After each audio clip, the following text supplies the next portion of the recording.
Hello दोस्तों, आज की जो हमारी वीडियो रहेगी वो है हमारी सरप्राइज। चलो सरप्राइज से पता उठाते हैं। ये है, कोई बता सकता है क्या है? चलो कोई नहीं, हम बताते हैं। ये हमारा है AVR पैनल, जो पावर प्लांट में हर जगह लगा रहता है। और हमारे यहाँ जो पावर प्लांट जो AVR लगा हुआ है वो मेक है ABB का। और इसका अगर हम मॉडल देखेंगे तो मॉडल इसमें आपको दिखा दूँ। मॉडल है हमारा यूनिट्रॉल का 6000। आपको डिस्प्ले यहाँ सामने आ रहा है, तो ये हमारा मॉडल नंबर है ABB का यूनिट्रॉल 6000। तो इसका मेन वर्किंग क्या क्या रहता है? AVR जैसा कि अगर आप जानें तो इसको बोलते हैं ऑटो वोल्टेज रेगुलेटर। ये रहता है, और ये जनरेटर के थ्रू और ये हमारे उसके कनेक्ट रहता है। इसका मेन काम क्या है? जनरेटर का वोल्टेज को मेंटेन रखना। और वो मेंटेन कैसे रखता है? तो आपके सामने एक दिख रहा होगा, exciting field current meter, exciting field volt meter, generator voltage, और ये आपकी पावर फैक्टर मीटर 2, और जनरेटर वोल्टेज मीटर। दो हमारे मीटर दे रखे हैं जनरेटर वोल्टेज के। तो क्या होता है, जब भी हमारा जनरेटर चलता है तो जनरेटर को 11 kV बनाने के लिए हमें कुछ क्या एक्साइटेशन वोल्टेज अप्लाई करना पड़ता है। तो वोल्टेज हमारा इसके अंदर आता है, और करंट कुछ एक्साइटेशन वोल्टेज करंट दोनों उसके अंदर आते हैं। हमारा एक्साइटेशन वोल्टेज कितना है और एम्पियर कितना दे रहा है। ये जब क्या होता है, जब हमारा वोल्टेज जब बढ़ता है तो हमारे उसके अकॉर्डिंग हमारा एक्साइटेशन वोल्टेज भी बढ़ता है। तो एक्साइटेशन बढ़ाएगा, वोल्टेज बढ़ेगा। इस तरीके से हमारे वोल्टेज को मेंटेन रखने के लिए AVR लगाया जाता है। और इसके क्या है, हमारे दो चैनल होते हैं। एक ये हमारा चैनल 1 है, दूसरा हमारा चैनल 2 है। ये आपस में स्टैंड बाई मोड में रहते हैं कि इन दैट केस हमारा रनिंग प्लांट में अगर एक चैनल अगर फेल हो जाए तो एक बार ट्रिपिंग आएगी, दूसरी बार ऑटोमेटिक दूसरा चैनल 2 सेलेक्ट कर लेगा। ठीक है। और इसके अंदर हमारा क्या रहता है, इस पर भी एक अनाउंसेटर होता है जो आप देख पा रहे होंगे। इसमें क्या क्या लगा है हमारा, rotating diode failure, PTG failure, OL active, channel 1 faulty, spare में और चैनल 2 फॉल्टी। ये इस तरीके से अनाउंसेटर लगे रहते हैं। अब आते हैं इस पर, हमारा इधर दे रखा है ये पुश बटन, जो आप देख रहे होंगे क्या है, फॉल्ट अलार्म रीसेट। इसका काम क्या है, जो AVR के अंदर जो भी कोई फॉल्ट वगैरह आया हो उसके रीसेट करने के लिए, अनाउंसेटर को रीसेट करने के लिए ये लगा रहता है। इस बटन को जो हम फॉल्ट रीसेट करेंगे, बटन दबाएंगे तो जो भी हमारा फॉल्ट वगैरह रीसेट होगा, रीसेट हो जाएगा। अगर वो रीसेट नहीं होगा तो फिर हमें देखना पड़ेगा इसके अंदर क्या फ़ॉल्ट आ रहा है। तो आपके लिए बता दूँ कि अभी तो हमारे प्रोजेक्ट में है, चालू नहीं है, अभी बंद है तो इस वजह से वीडियो बना रहे हैं। और ये आप देख रहे हो, ये हमारे देखो यहाँ बटन दे रखे हैं, excitation on, excitation of, set point rise, set point lower, channel 1, ये इंडिकेटर है हमारा, इंडिकेशन बताता है। ठीक है। और ये ऑटो ऑन और मैनुअल ऑन, PF मोड, बहुत जगह होता है PF ऑन, और चैनल ऑन। अब हम आपको हर एक का एक एक तरीके से काम होता है, किसका क्या काम होता है।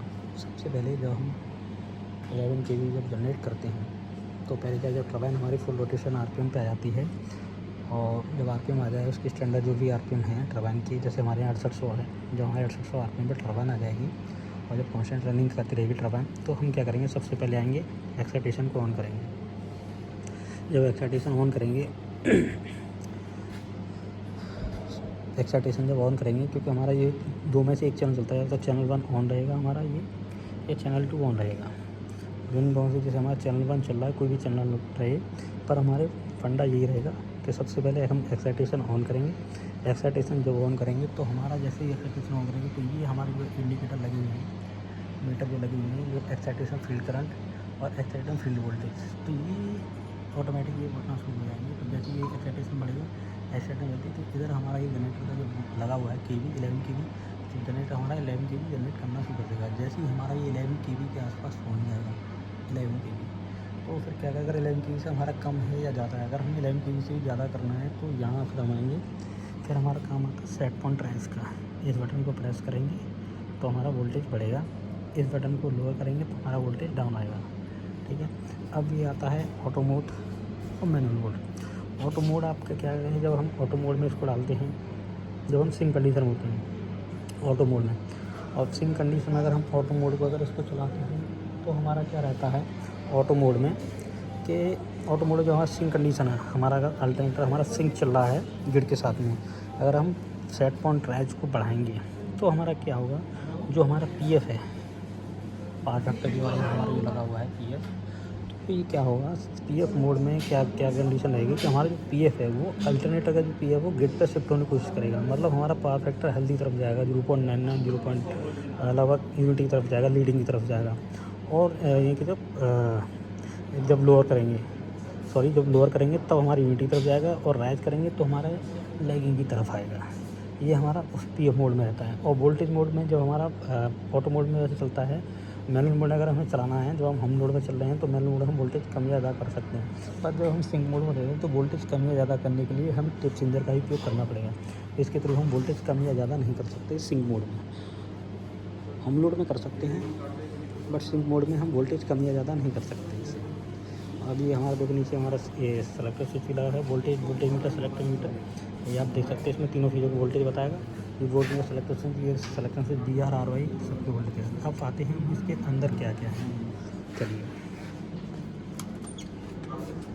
देख रहे हैं, जैसा हमने बताया, ये हमारा ABB का एक वो लगा हुआ है, यूनिट ऑफ 6000 करके हमारे ये लगे हुए हैं ABB के, ठीक है। ये हमारा एक चेंजर स्विच जिसे बोलते हैं, वो हमारा सेलेक्टर स्विच की टाइप लगा हुआ है कि हमें एक्साइटेशन कौन सा यूज़ करना है, क्योंकि हमारे पास दो टाइप के एक्साइटेशन, एक PMG है, परमानेंट मैक जनरेटर, जो अल्टरनेटर के साथ रहता है। दूसरा है हमारा stand by supply. Stand by supply हमारा देखो ये आप देख रहे ट्रांसफार्मर है, ये हमारा एक स्टैंड बाई सप्लाई में रहता है। और इसके साथ में देखो आप देख रहे होंगे ये कॉन्टैक्टर वगैरह सब लगे रहते हैं, जैसे ऊपर रहता है ये इस तरीके से अंदर इस तरीके का रहता है हमारा AVR, ठीक है दोस्तों। और अगर AVR से संबंधित आप कुछ भी डाउट है या कुछ आप हमें बताना चाहते हैं, कमेंट करने कोई राय देना चाहते हैं, तो प्लीज़ दोस्तों प्लीज़ हमें कमेंट करें, लाइक करें, सब्सक्राइब करें, और जितना हो सके इस चैनल को सपोर्ट करें, क्योंकि आपकी एक सपोर्ट जैसे आप लाइक या कमेंट हमें करें तो हम मोटिवेट होते हैं आपको फिर और वीडियो बताएं और उसके बारे में हम जानकारी दें। तो प्लीज़ दोस्तों चैनल को लाइक, सब्सक्राइब, शेयर ज़रूर करें। Thank you.